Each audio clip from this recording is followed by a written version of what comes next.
How hot are these AI professional wrestling hot takes? Let's dive into it. All right, Dylan, we got hot takes from AI. We got 5 of them here. We've done some Mhm. hot take stuff before on Reddit. How hot do you think these are going to be? We'll see. I think these might just be insane things. Okay. It would Yeah, also be funny if they're just like Seth Rollins in fire and lava. Just like said like really hot actual stuff. hot things. Yeah. That would be pretty funny. Spoiler, it didn't do that. It gave Okay. legitimate hot takes. And All right. I was impressed overall with these. So without further ado, let's jump in to number 5. Stone Cold Steve Austin's run at the absolute top was relatively short compared to other legends. While his impact was immense and defined an era, his peak as the top guy actively wrestling was shorter, roughly 1998 to 2001, with injury breaks, then sustained runs by figures like Hulk Hogan, Bruno Sammartino, John Cena, or even Roman Reigns, which sometimes gets overlooked in the GOAT discussions.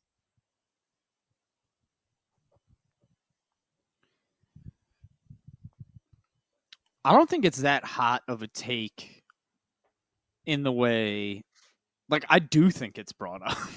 I think it's talked about a perfectly fine and fair amount, if Okay. that makes sense. Like I feel like that is the one negative that people always say about Yeah. Stone Cold is that he retired in his prime. Do you So like think they more people should uh, put that as a factor into his GOAT status?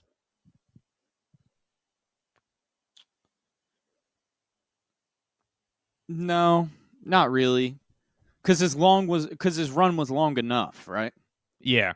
It's not like it was gonna stop. Yeah. It's not like he was getting like he would have been if he just kept going, he would have more just cemented himself as the GOAT. So, in my opinion, kind of. So, like, if he is, he might like, and Yeah. I think there's arguments that he's not one. I think that's fine. Like, I might not even have him at one, but he's obviously in that conversation, and I think him retiring early, yeah, I think it's kind of just talked about a perfectly fine amount and taken into consideration a fine amount. Yeah, and I think I mean I that think because he would undoubtedly be one if he didn't, right? sure. And so I think that Like yeah, I even if he mean just wrestled like it's 5 more years, it he probably would have been one. Like if he wrestled till like 2005, yeah, cuz what 2003 is when he retired, I yeah, believe. maybe a little bit, or 2002. Like even if he just wrestled till like 2000, let's say like 7, right? And we got like Yeah. a couple feud. We got like a Stone Cold Cena feud, a Stone Cold Kurt Angle feud. I mean, we got a Stone Cold Kurt Angle feud, but um, later on, like another. You know what I mean? In my opinion, there's two kind of versions of Kurt Angle. Um, we could have got Batista, like early Orton. I think there was some potential stuff there that really would have been special and cemented him as the GOAT.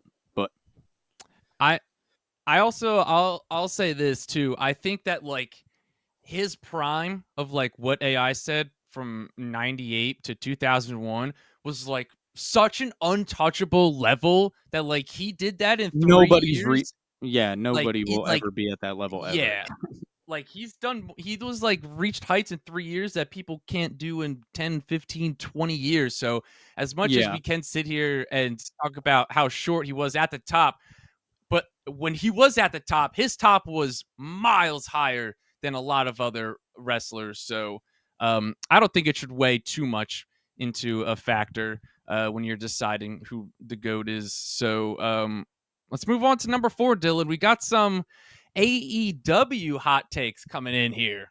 okay. So number 4, AEW's booking often prioritizes dream matches and moments over cohesion, long-term narrative.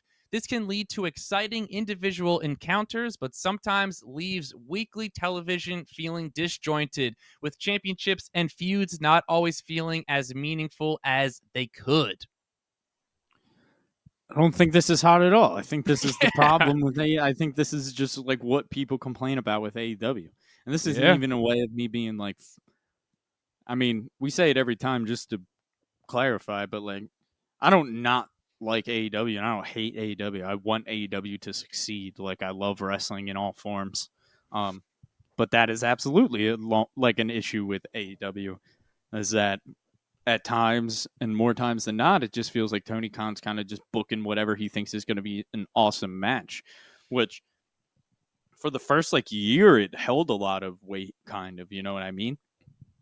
And I think it kind of fell off, especially when the company gets older, right? And there's a lack of, like you said, just long-term storytelling. And it's just, it's, it just makes you less excited to tune in on a weekly basis. But then again, people like different things. Yeah. I like really good wrestling too, but I think I just don't think this is that hot of a take at all. I think this is a pretty normal take. I don't know where I'm going with this, just rambling, but I fully agree with you. That's one of my bigger complaints. Is that it's always just been like the storylines, and there are a lot of good storylines and good long-term storylines as well, but like it's why I always had a tough time, especially over the past couple of years, of like tuning in weekly to watch it, because it just feels like it doesn't have that same feel, because we're not getting those same long, like, good feuds. It's just like 1 week before a pay-per-view they announced that we're going to get like Kenny Omega versus Will Ospreay, and it's awesome, and it's going to be awesome, and those matches are obviously always awesome. But it's like I like build up the story for a few months to give me that like dream match. Like they can do both, yeah, and obviously, exactly. like every time we critique AEW, it's because we want them to succeed very badly. So it's just like us wanting them to do good. So don't pick one side and hate on the other for no reason. Let people like what they like. So let's move on to another AEW hot take, Dylan. Kenny Omega is overrated as an all-time great. While undeniably a fantastic athlete and capable of incredible matches, his character work and promos often lack depth, and his most acclaimed matches sometimes rely excessively on high spots and finisher kickouts rather than a compelling psychology or storytelling. Dylan, is Kenny Omega overrated as an all-time great? I don't think so. I think he's finely rated. I think Agreed. Kenny's insane. I think Kenny's so good. I think a lot of that stuff isn't true. I think Kenny's I think Kenny is so good at storytelling in the ring. I think he's probably one of the best at it when it comes to telling a story Yeah, in a match. especially in Um, matches. I think his promo work is very good. I think if you've seen Yeah, any agreed. of his, I don't know. I just think this is a bad take. I love Kenny. Yeah. Um, I think like there's also like so it's like I don't know. There's also like you can be like, oh, fuck that guy. He's probably a dick, and then he just seems like the nicest guy ever too. So it's like I don't know. Yeah, no, Yeah. I'm a huge Kenny guy. So Kenny's awesome. yeah, no, I don't like this take. Hot take, bad take. Yeah. Very hot. Very hot. Very hot. So let's move on. We've got the Ruthless Aggression era, approximately 2002 to 2008, was better and more consistent week to week than the Attitude Era. While the Attitude Era had higher peaks and cultural impact, Ruthless Aggression arguably featured a deeper talent roster, better in ring wrestling overall, and more coherent long term storytelling across both Raw and SmackDown. Dylan, was the Ruthless Aggression era better than the Attitude Era? How hot is this? Yeah, I think that's pretty well said, to be honest. I think that's not that hot. I think Okay. like long-term storytelling, in-ring, deeper roster, that is 100% a fact about the Ruthless Aggression era. Like, it's a fact. Um, but obviously you can't take away the cultural impact and the cultural significance that the Attitude Era had. Um, I'm obviously going to be a little bit biased as someone who grew up in the Ruthless Aggression era, right? But that, to me, when I look back on the Attitude Era, I don't get it as much as a lot of people do. And I love a lot of the stuff about it, but there's certain stuff where you're like, why was this Doesn't ever quite on hold television? up. Dude, like I might have had to turn the TV off watching this. This is nuts. Oh yeah. And it's like, I understand it's a different time, but at the same time, like it just makes you uncomfortable inside. Like Yeah. it's not a And it political also, thing. like- It's not a nothing besides like you're just like, this feels weird. Yeah. So yeah, I think that was pretty well said, to be honest. Like SmackDown in the Ruthless Aggression era was fucking awesome, That dude. big-ass So fist. awesome. So Oh. awesome, man. Come Like on. that tag team division was insane. Yeah, man. Kurt That Angle, was dude, on SmackDown. yeah. Come on. Yeah, there was Like some I always like when I real think good of stuff SmackDown, happening. I think of like that the big fist. They had that nice like shiny blue and silver Yep. ring apron. Whew. Yeah, so I mean you got two Ruthless Aggression era boys. So obviously we can understand this one. I don't think it's too hot. So the last one, Dylan, this one's pretty interesting. Roman Reigns' Tribal Chief Universal Championship reign went on far too long. While the character work was excellent initially, the repetitive nature of the match finishes, and in parentheses, constant interference, and the predictability of his defenses ultimately harmed the main event scene and made the eventual title change feel overdue rather than truly epic.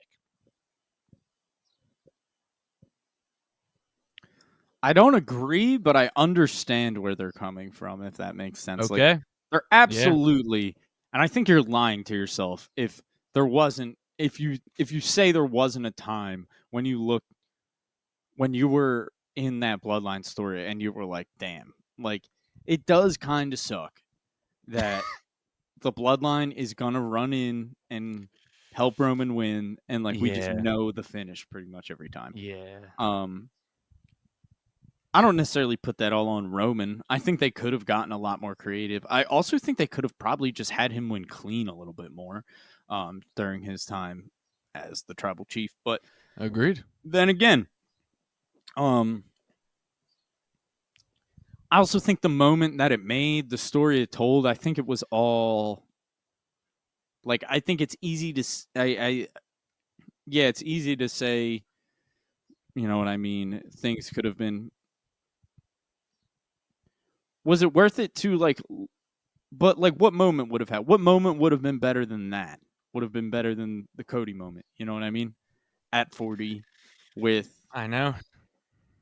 like, I just don't think something would have been better than that. So Thought it was pretty epic too. yeah, Like I don't know how can you agreed. say it think wasn't very epic. It was a movie. Yeah, dude. I don't, like It I was said, literally a I movie. understand where they're coming from, just because at times I think you'd be lying to yourself if you said it didn't get a little repetitive and a little bit like, all right, we're dragging on a little bit here. But it was all worth it for the story that was told in the long run and the finish that we got. So Yeah, our finish that we got to watch live. So you guys let us know. I want you guys to drop your hottest wrestling hot take in the comments down below. And if we get enough of those, we'll make another video because we love Yeah. reacting to hot drop takes. your hot So takes. We'll react to them with your name in the video. I'm Marcus O. Call He's you John out, O'Brien. your hot take. And we'll see you in the next video.